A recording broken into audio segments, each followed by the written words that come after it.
Bonjour à tous et bonjour à toutes et bienvenue à ce 6e WebTech dédié aux céramiques sur le bassin Tarbais. Cet événement est organisé en partenariat avec la communauté d'agglomération Tarbes-Lourdes-Pyrénées et Invest-in Tarbes-Lourdes-Pyrénées. Je suis Florent Beuger, chargé de mission Occitanie et c'est moi qui vais animer ce WebTech. Tout d'abord, quelques mots sur le pôle européen à céramique. Le pôle européen à céramique, c'est le seul pôle de compétitivité en France dédié aux céramiques. Il s'organise autour de 4 marchés cibles, que sont le luxe et la création, le transport et l'énergie, la santé, l'environnement et l'habitat, et l'électronique et la photonique.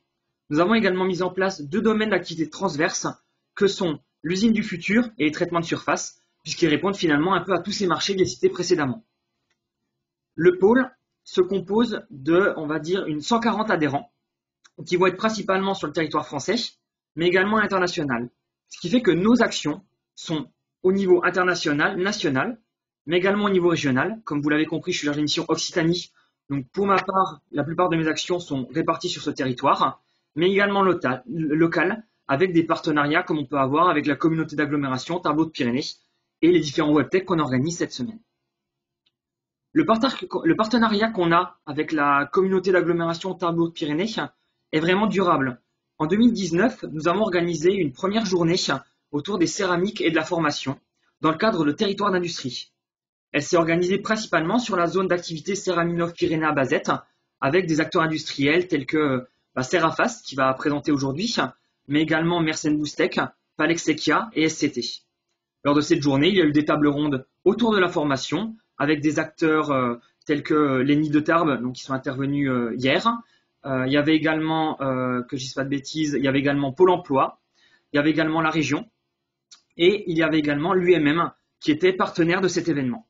Il y avait des présentations d'industriels et des visites de sites industriels également lors de l'après-midi. Cette année, pour changer un petit peu de cette dynamique de présentiel, nous avons souhaité organiser les WebTech to Tarbes. C'est des événements digitaux.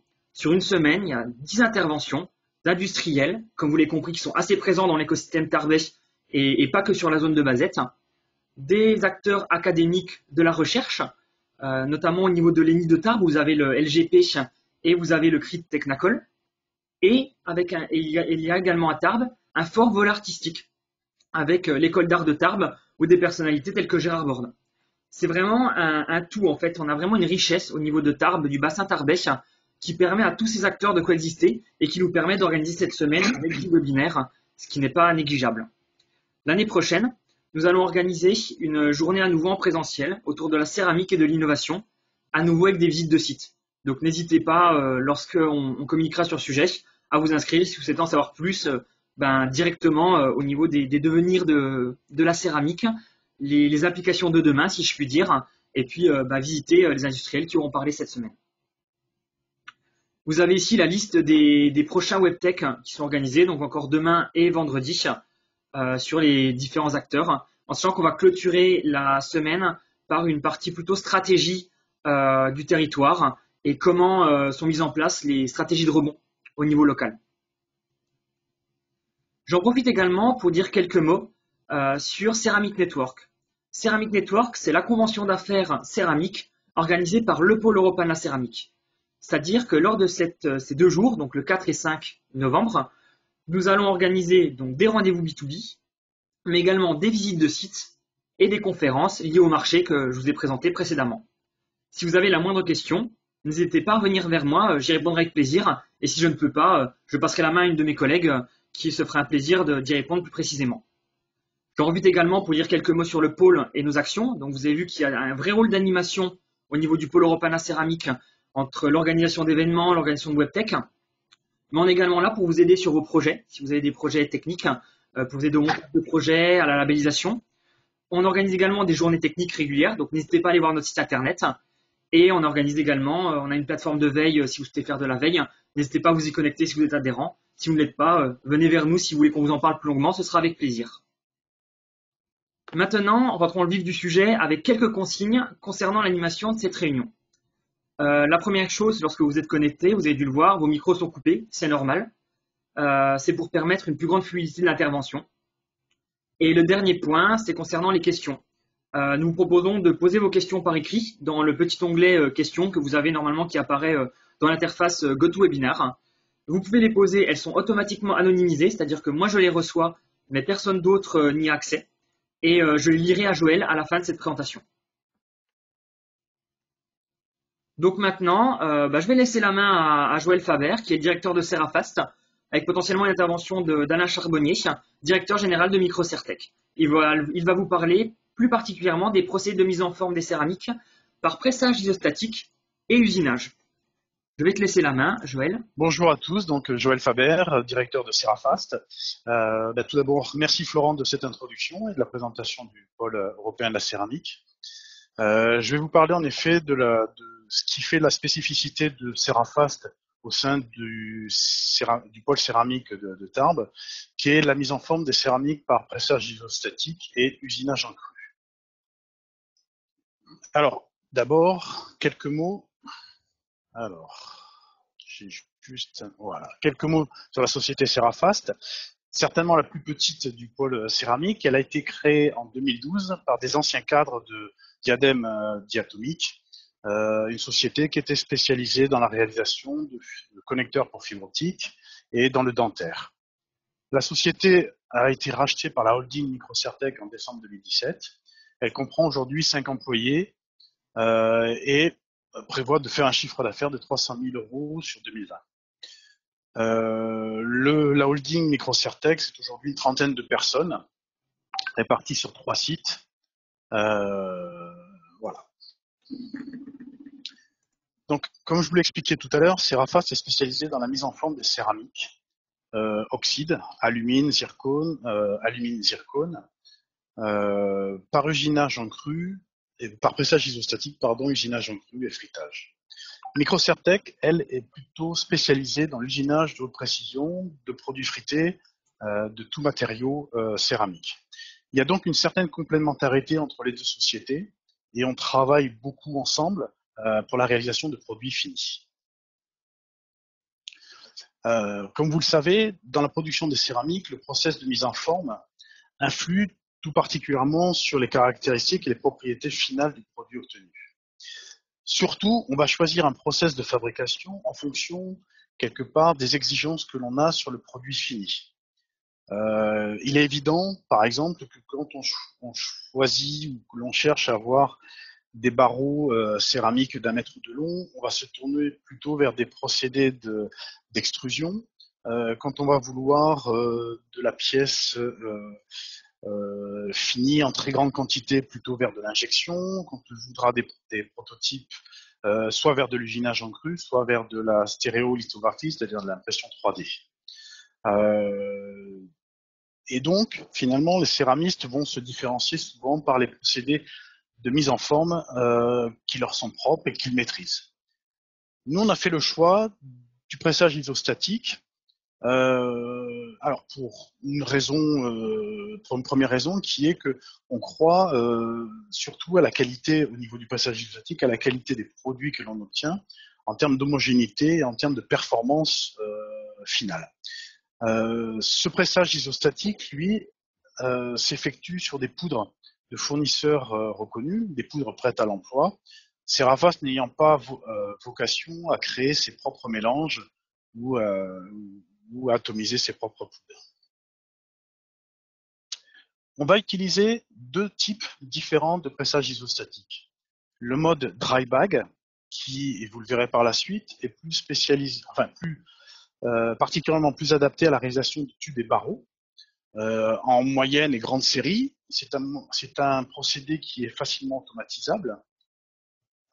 Et le procédé wet bag que l'on va utiliser pour la réalisation de barreaux ébauche pour de l'usinage en cru. Alors, je vais commencer par le procédé dry bag. Le procédé dry bag, on va partir d'un outillage qui est constitué d'un ensemble un peu comme le matrissage, d'un poinçon supérieur, d'un poinçon inférieur, d'une broche de forme dans le cas d'un tube,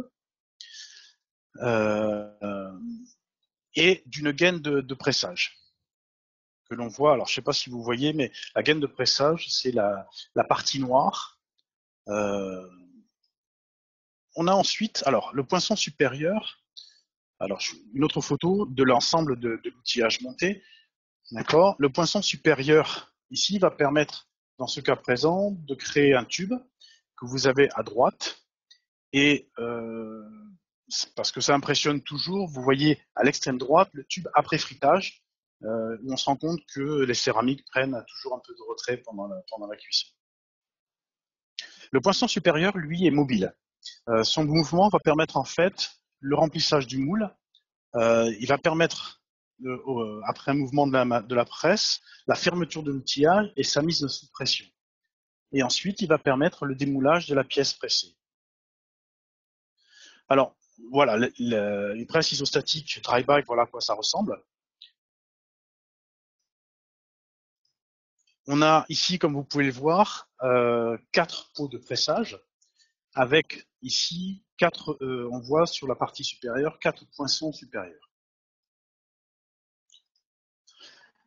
L'automatisation, en fait, on a la possibilité d'un robot qui permet de sortir les pièces, et la machine en fait est pilotée par un automate, ce qui permet, si vous voulez, en fait, à la machine de fonctionner toute seule. L'intérêt surtout de cette machine, alors j'y reviendrai après. L'intérêt, c'est que la partie automatisation permet, si vous voulez, d'avoir un remplissage constant du moule de pressage, et permet de maintenir une pression constante de mise en forme. Résultat des courses, les ébauches sont particulièrement homogènes en qualité. Quand je parle en qualité, c'est au niveau dimensionnel et au niveau géométrique. C'est-à-dire qu'on va dupliquer, j'allais dire à l'infini, mais presque, on va dupliquer la forme, la pièce de réglage. L'intérêt aussi de ce procédé, c'est que à partir du moment où vous avez créé une broche de forme, c'est que cela permet en fait d'obtenir des tubes avec des diamètres intérieurs ou des formes intérieures sans retouche après fritage. Les contraintes de ce procédé, c'est que une fois mis en forme, il faut de toute façon optimiser les conditions de fritage pour garantir la rectitude et la linéarité des pièces, ainsi que le maintien de la concentricité sur les pièces fritées. Alors ça, c'est effectivement, j'y reviendrai peut-être à la fin, c'est un souci qui est que pour chaque géométrie de pièce, on va devoir essayer d'optimiser les conditions de fritage pour obtenir des ébauches qui vont rester les plus droits possibles après la cuisson. Une autre contrainte qui n'est pas forcément la plus embêtante, c'est qu'il y a nécessité d'une reprise du diamètre extérieur des ébauches après fritage en rectification du fait d'une forme irrégulière.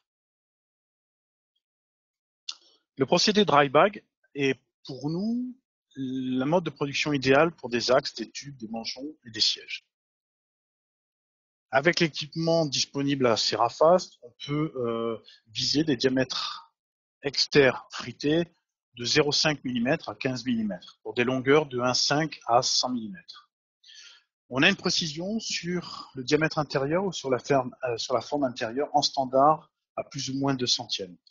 On peut viser plus bas par itération sur un même lot pour affiner en fait la forme de la broche. La dispersion sur un lot est de l'ordre de 1 micron. On est capable aussi par ce procédé de réaliser des capillaires jusqu'à 2 dixièmes de millimètre sur une hauteur de 20 mm. On peut également réaliser des pièces avec une épaisseur de toile mini de 3 dixièmes. Le procédé wet bag. L'outillage, lui, est constitué d'une enveloppe polymère, généralement PVC ou caoutchouc, d'une taille adaptée et d'un bouchon polymère. On va remplir l'ensemble de poudre.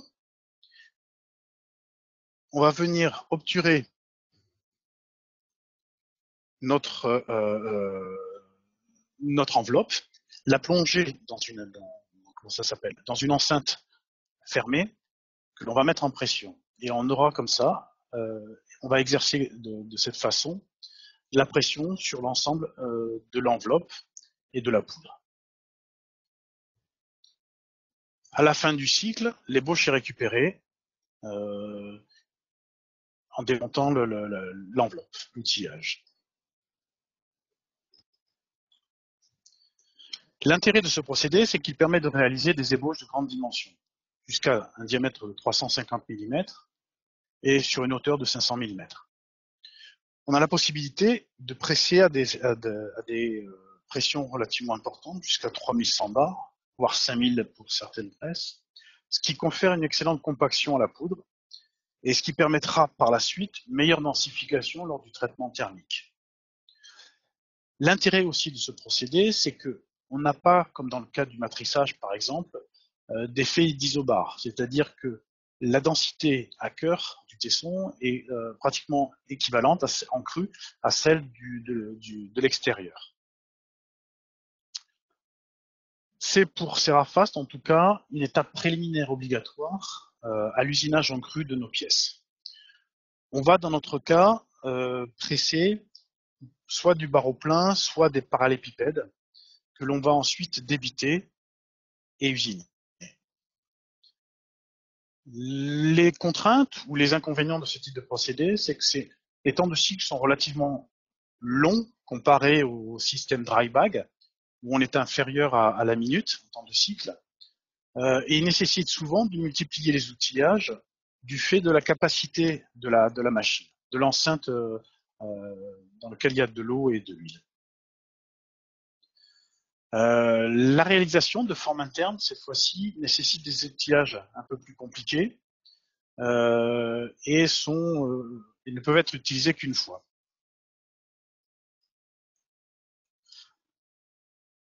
Serafast, donc à partir de ces ébauches, va réaliser l'usinage en cru sur des centres UGV 3 et 5 axes. Alors, le choix de l'usinage en cru, c'est pour nous permettre en fait de réaliser des formes complexes, non accessibles à des opérations de pressage ou de matrissage. Alors, cette technique est pour nous, en fait, découle de l'expérience que l'on a dans le domaine du dentaire, où on réalisait en fait, des chapes, des bridges, des prothèses dentaires, si vous voulez, par usinage en cru.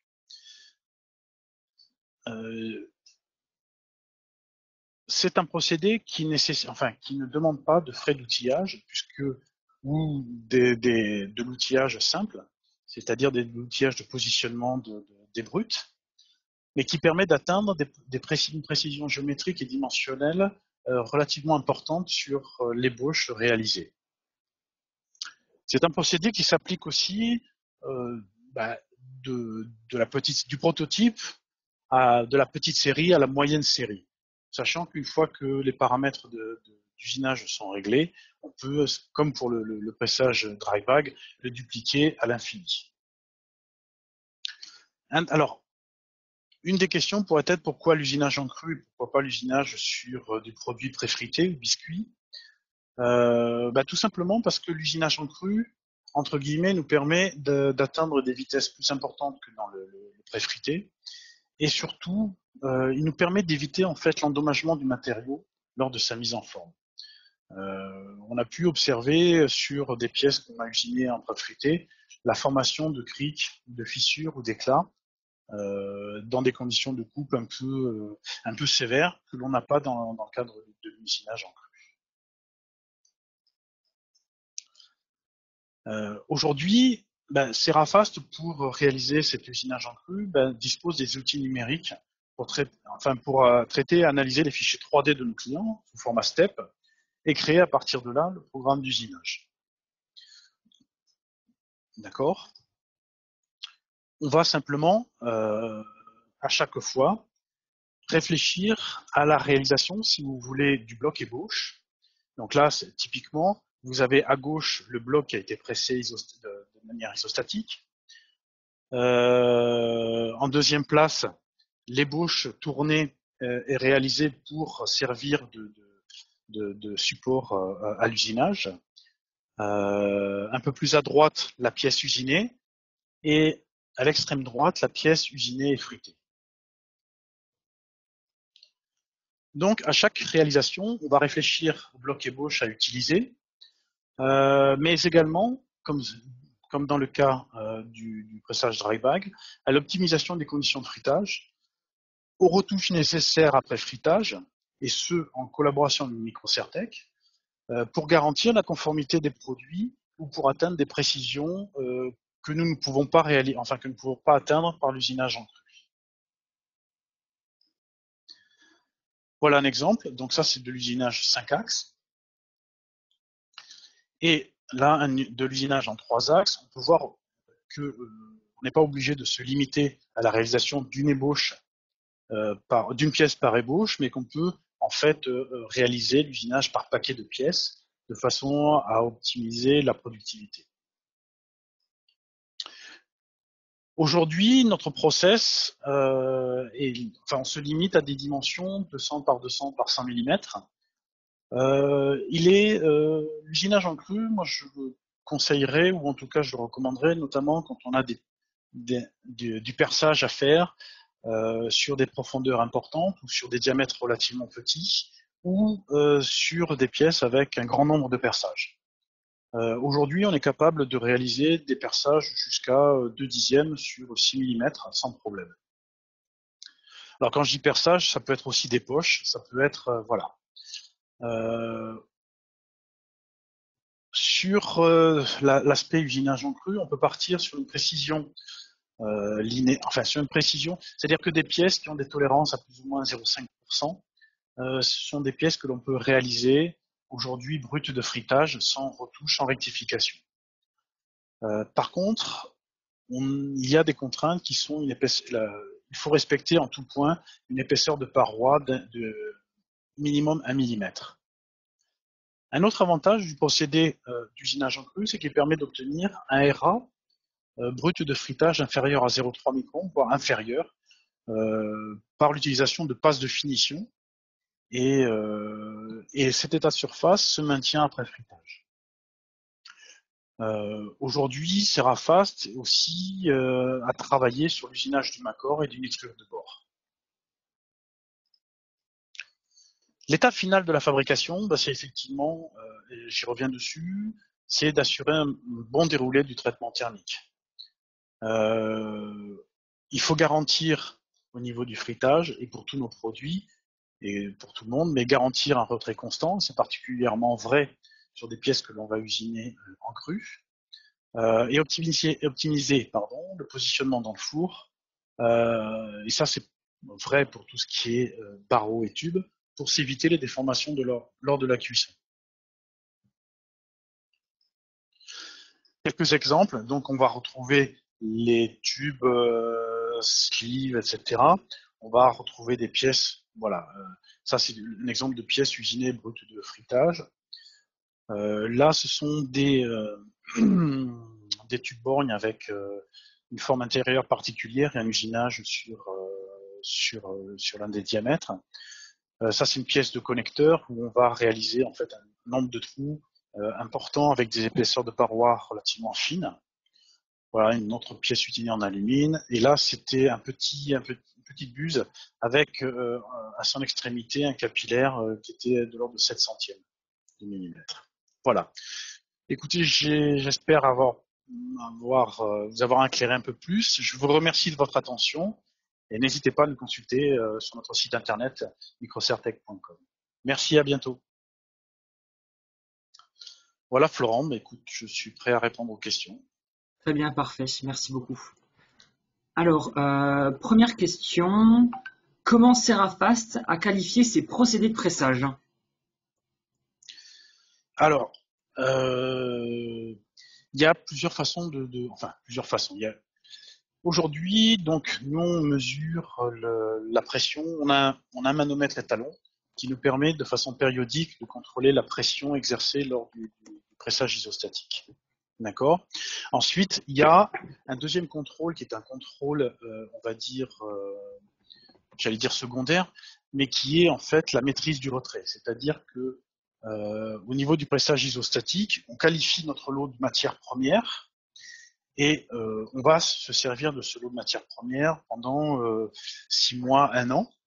Et donc tout au long de ces 6 mois, 1 an, chaque fois qu'on fait des traitements thermiques, on va s'assurer qu'on a le même comportement de la poudre, à savoir le retrait, le foisonnement, dans des conditions similaires au niveau de la presse. Ce qui permet en fait, alors c'est un contrôle, alors pour le coup, qui ne qualifie pas que la presse, mais qui qualifie, si tu veux, l'ensemble de la chaîne de fabrication, c'est-à-dire la presse, mais également le four de cuisson. Et éventuellement la matière première si elle venait à se dégrader dans le temps. Très bien. Il y a une autre question. Euh, Est-ce que lors du pressage, est-ce que vous récupérez la poudre lorsqu'il y a de la poudre de perdue ou non? Non. Alors, non, non, pas du tout. Pourquoi? Parce que, en fait, comme on travaille sur plusieurs types de poudre, ça devient, et qu'en plus elles sont toutes blanches, malheureusement, ça devient très complexe disons, de récupérer j'allais dire ces déchets, non, c'est de récupérer ces surplus ou de récupérer la poudre. Et donc, non, aujourd'hui, on a fait le choix de ne pas, en tout cas, de ne pas récupérer cet excès, ces poudres que l'on élimine, soit au cours de l'usinage en cru, soit au cours du pressage.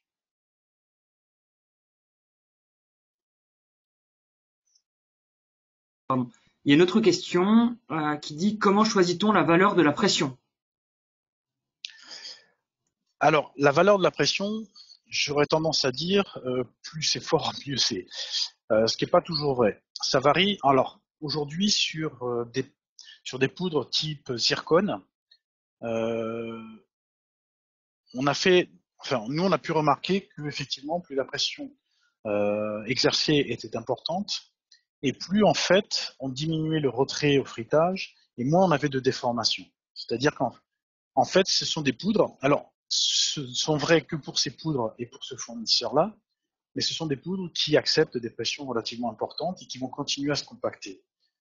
Pour des poudres d'alumine, par exemple, on sait qu'aujourd'hui, à 1200 bars, on a au-dessus de 1200 bars, on a peu d'évolution du comportement de la poudre au moment du frittage. Et donc, en fait, on arrive à 1200 bars, c'est un maximum. Donc, on va choisir en fait la pression de mise en forme en fonction de la poudre que l'on utilise, en fonction aussi, je dirais, de l'utilisation du produit. D'accord? Que l'on va faire. C'est-à-dire que quand on a des pièces qui ont plutôt des caractères, enfin, qui ont une utilisation mécanique, c'est-à-dire qui doivent présenter des propriétés mécaniques importantes, on va favoriser des pressions plus importantes que 1200 bars, par exemple. D'accord, très bien. Question suivante. Comment Serafast a qualifié ses procédés de pressage? Alors, je crois que c'est un peu la même question que la première. Ah oui, effectivement, oui, je Euh, vois, effectivement. oui, oui. Mais c'est, voilà. Mais on revient sur la même chose. C'est-à-dire qu'on a fait varier. Alors, la qualification implique aussi que là, tout à l'heure, on parlait surtout du suivi de la dérive de l'équipement. On a aussi qualifié le pressage au travers, si tu veux, d'abacs que l'on a réalisé en fonction des matériaux à différentes pressions. En fait, on l'a fait pour tous les matériaux. On a fait des abacs pour vérifier en fait le comportement aux différentes pressions. Au travers en fait de la densification des éprouvettes et leur densification, la prise de retrait et des mécaniques à la sortie. D'accord. Question suivante. Quelles sont les vitesses d'usinage et le type d'outil utilisé? Alors, vitesse d'usinage, je vais pas donner d'informations parce que là on rentre dans un peu dans les secrets de fabrication. Par contre, ce qu'on utilise en fait, ce sont des outils de coupe qui sont des outils de coupe euh, les mêmes que la métallurgie, d'accord. Euh, Uniquement outils carbure pour des problèmes d'abrasion, et ça on peut le comprendre, et revêtu ou non, suivant en fait le type d'opération. Quand je dis revêtu, c'est revêtu diamant. Très bien. Euh, Question suivante. Alors là, c'est une question un peu générale. À quelle température densifiez-vous les céramiques? Ça dépend clairement du matériau utilisé, mais Alors, exactement, ça dépend du matériau utilisé. Donc les zircones, c'est entre 1450 et 1500 degrés. Les alumines, c'est entre 1600 et 1700 degrés. une autre question. Pour des produits de série, comment Serafast assure la même qualité de pressage d'une série de fab à une autre de fabrication? D'accord. Tout d'abord parce que, comme on le disait tout à l'heure, on s'assure en fait que la pression reste constante tout au long de l'année. D'accord. Ensuite, il y a une surveillance de l'outil de pressage pendant tout son fonctionnement. Et ensuite, on contrôle en fait, au moment du pressage, on va contrôler la variation des pièces en termes alors notamment c'est en termes de diamètre externe, voir si effectivement il n'y a pas des variations importantes au cours de la fabrication. Et ensuite, le contrôle se fait surtout après fritage, en fonction du retrait. La chance que l'on a quand on fait du pressage dry bag, c'est que, comme on le voyait tout à l'heure, quand vous maîtrisez votre processus de fabrication, la forme intérieure reste, on a une dispersion qui est très faible, inférieure à 10 microns. Et donc, c'est un indicateur important comment ça s'appelle, de vérifier, enfin, un indicateur important de qualité et de répétabilité sur un lot de fabrication. Donc on va contrôler à chaque four, on va contrôler le diamètre intérieur sur un certain nombre de pièces, sur un prélèvement. Donc c'est généralement aux quatre coins et au centre de la plaque réfractaire. On va contrôler le diamètre intérieur des pièces. D'accord, très bien. Donc du coup, là, tu as un petit peu répondu à la question qui suit. Oui. Avez-vous des déformations des pièces après fritage? Faut-il effectuer une précompensation? Alors, alors, non, on n'a pas besoin de faire de précompensation. Par contre, il arrive, oui, c'est ce que ça fait partie des choses effectivement que l'on traque, nous, qu'on essaie de régler, c'est effectivement le problème des déformations lors de la cuisson, que ce soit en dry bag ou que ce soit en usinage en cru. Donc il y a différentes techniques qui nous permettent aujourd'hui, soit au niveau de l'encastage des tubes et des barreaux, de garantir une flèche maxi inférieure à 1/10 sur nos tubes et nos barreaux, et qui permet d'éviter les déformations lors de la cuisson pour les pièces usinées en cru. Ce qui nous permet aussi, par exemple en usinage en cru, de faire des pièces en l'air qui sont courbes et de respecter les rayons de courbure après fritage. D'accord. Merci. Est-il possible de faire d'autres formes que des barres par pressage isostatique? Des sphères, par exemple? Oui. Alors des sphères pas complètes, mais oui, c'est possible. C'est possible aussi de faire des parallélépipèdes. Il faut simplement que ce soit une forme qui soit, comment dirais-je, qui ait une certaine symétrie. D'accord, une symétrie axiale. Donc une sphère, oui. Simplement, de toute façon, il y a toujours le problème du remplissage, et donc vous aurez toujours le partie qui sera un peu moins sphérique que le reste. Très bien, merci.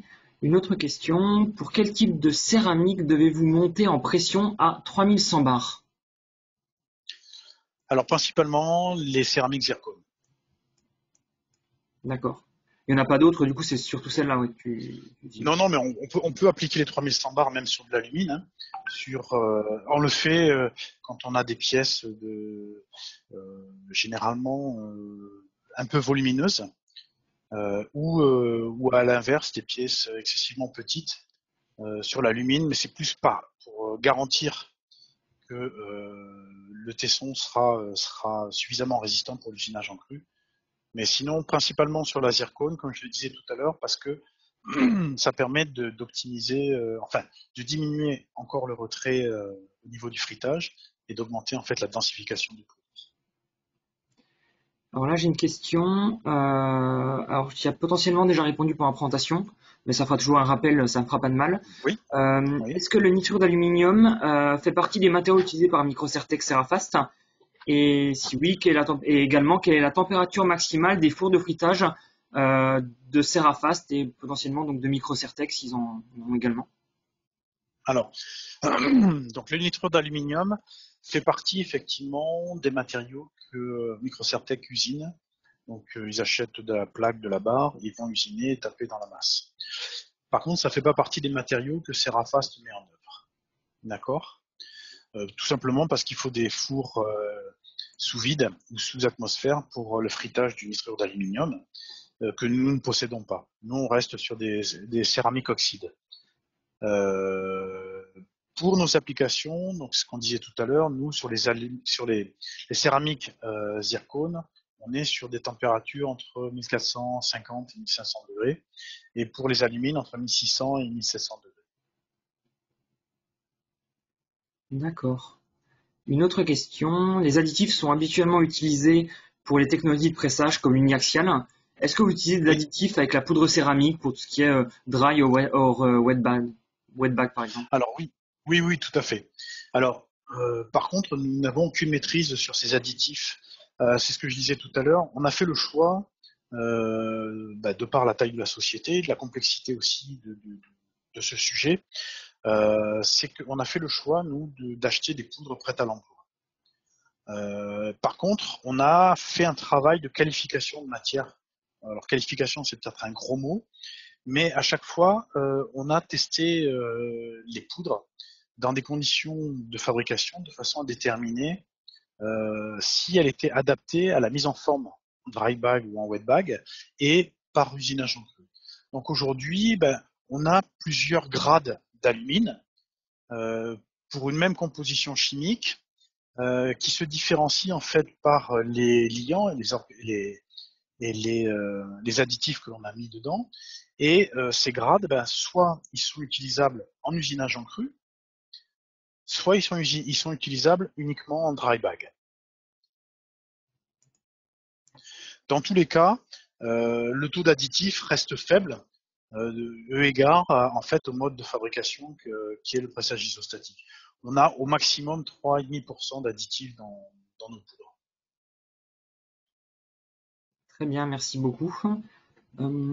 Avez-vous, comme sur le pré-frité ou la densification, des problèmes de fissuration ou d'éclat lors de l'usinage? Si oui, quelles sont leurs Oui. dimensions? Alors, alors oui, alors je dirais pas que c'est une des raisons, mais effectivement, l'usinage en pré-frité, euh, c'est quelque chose que l'on évite. C'est quelque chose que l'on évite parce qu'effectivement, ça fait partie des risques qui sont plus importants que dans le cru, c'est de créer des éclats, des fissures, que l'on ne verra en plus, dans le cas des fissures, que l'on ne verra qu'après fritage. Donc c'est une des raisons pour lesquelles nous on évite d'usiner sur le pré-frité ou sur le biscuit et qu'on travaille sur du cru. Et donc après, dans le pré-frité, pour l'expérience que j'en ai, des éclats, ça peut aller de 1/10 à plusieurs millimètres, hein, voire la fissuration complète de la pièce, notamment quand on fait du perçage et du perçage profond. Très bien, merci beaucoup. Alors là, j'ai une dernière question. Comment faites-vous pour limiter les contraintes générées lors du séchage des pièces par les mandrins?